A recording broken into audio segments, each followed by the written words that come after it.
আসছে মাসে চা শ্রমিকদের সর্বনিম্ন মজুরি পুনর্নির্ধারণ করা হবে বলে সংসদে জানিয়েছেন শ্রম ও কর্মসংস্থান মন্ত্রী আরিফুল হক চৌধুরী। বলেন, সরকার চেষ্টা করবে যেন শ্রমিকদের ন্যায্য অধিকার নিশ্চিত হয়। চা শ্রমিকদের সর্বনিম্ন মজুরি দৈনিক 500 টাকা করার প্রস্তাবের উপর বিস্তর আলোচনা হয় জাতীয় সংসদে। 2 আঙুলে 8 ঘন্টা ধরে তুলতে হয় দিনে 24 কেজি পাতা, তবেই মিলবে 187 টাকা মজুরি। 2022 সালের আগে যা ছিল 120 টাকা। মজুরি বাড়ানোর আন্দোলনের পর ঠিক হয় 170 টাকা। পরবর্তীতে হওয়া চুক্তি অনুযায়ী প্রতি বছর 5% হারে। মাননীয় স্পিকার, আপনাকে ধন্যবাদ। জাতীয় সংসদে মৌলভীবাজার 2 আসনের সংসদ সদস্য শওকতুল ইসলামের প্রস্তাব, সর্বনিম্ন মজুরি যেন করা হয় দৈনিক 500 টাকা। চরম দ্রব্যমূল্যের বাজারে কোনোভাবেই একটি সাধারণ পরিবারের মধ্যে বেঁচে থাকার জন্য 187 টাকা মজুরি পর্যাপ্ত নয়। ডাল ভাত খেয়ে বেঁচে থাকাটাও আজ তাদের জন্য একটি বড় সংগ্রাম হয়ে দাঁড়িয়েছে। চা শ্রমিকদের দৈনিক মজুরি 500 টাকা নির্ধারণ করা কোনো বিলাসিতা নয়, বরং তাদের মৌলিক মানবাধিকার নিশ্চিত করার একটি ন্যূনতম মানবিক প্রয়াস। এর সপক্ষে যুক্তি দেন অন্যান্য সংসদ সদস্যরাও। তুলে ধরেন আশপাশের দেশে চা শ্রমিকদের মজুরির হিসেব।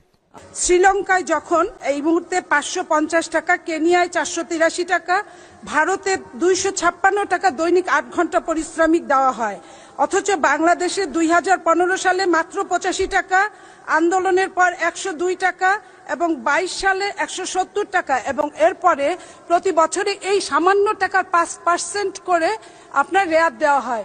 এটা এত বেশি অমানবিক। যখন দ্রব্যমূল্যের ঊর্ধ্বগতি, তাতে একটা জিনিস কিনলে পারেই তাদের জীবন চলার জন্য কষ্টকর হয়ে যায়। শ্রম ও কর্মসংস্থান মন্ত্রী জানান, শুধু মজুরি নয়, চা শ্রমিকদের জীবনমান উন্নয়নে প্রধানমন্ত্রীর বিশেষ নজর আছে। চা শ্রমিকদের কল্যাণ নিশ্চিত করতে শুধু মজুরি বৃদ্ধি নয়, তাদের জীবনযাত্রার সামগ্রিক উন্নয়নও সমান গুরুত্বপূর্ণ। সে লক্ষ্যে উন্নত আবাসন, নিরাপদ সুপেয় পানি, মানসম্মত স্বাস্থ্যসেবা, শিশুদের শিক্ষা, দক্ষতা উন্নয়ন এবং সামাজিক নিরাপত্তা সুবিধা সম্প্রসারণে সরকার ধারাবাহিকভাবে কাজ করে যাচ্ছে। আসছে মাসেই মজুরি পুনর্নির্ধারণ হবে বলে সংসদকে জানান মন্ত্রী। আগামী আগস্ট মাসে তাদের মিটিং হবে, আর আমরা এর প্রতি নজরদারি রাখবো যাতে সরকারের পক্ষ থেকে সর্বাত্মক, এবং আজকের সংসদে যে উত্থাপিত বিল হয়েছে, আমরা চেষ্টা করব শ্রমিকদের যাতে তাদের ন্যায্য অধিকার প্রতিষ্ঠিত হয়।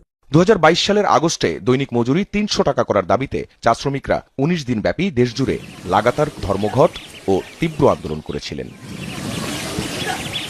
আখলাকুস সাফা, যমুনা নিউজ, ঢাকা।